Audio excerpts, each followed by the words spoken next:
অবশ্যই এই অত্যাচার, গুন্ডারাজ তাকে শেষ করতে হবে।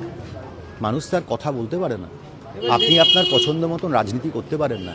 আর যেভাবে এক্সটর্শন, নানাভাবে মানুষের ওপর অত্যাচার করে টাকা তোলা হয়, পয়সা তোলা হয়, মানুষ জর্জরিত, এটা একটা সাধারণ বিষয়। আর তার থেকেও বড় ব্যাপার হচ্ছে, যেটা মানুষের কাছে অত্যন্ত গুরুত্বপূর্ণ, নাগরিক পরিষেবা বলে তো কিছু নেই। একটা বালি পৌরসভা ছিল, সেটাকে ভেঙে দিয়েছে।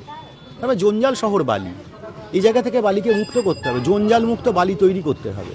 বালির সব পুরনো ইনস্টিটিউশন, শিক্ষা, স্বাস্থ্য, সেসব নষ্ট হয়ে গেছে। বালি একটা ট্র্যাডিশনালি শিক্ষিত জায়গা, সেখানে সব স্কুল টুল বন্ধ, স্কুল কলেজের ছেলে মেয়ে কমে যাচ্ছে, ক্রমশ লেখাপড়া হয় না, তুলে দিচ্ছে সব কিছু। কেদারনাথ 100 বছরের বেশি একটা প্রসূতি সদন ভেঙে ফেলেছে, লিলুয়া মাতৃ সদন শেষ।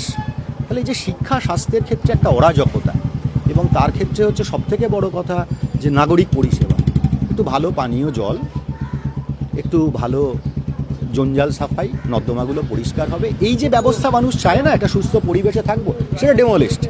কাউন্সিলর নেই, ভোট নেই, গণতন্ত্র বলে কিছু নেই।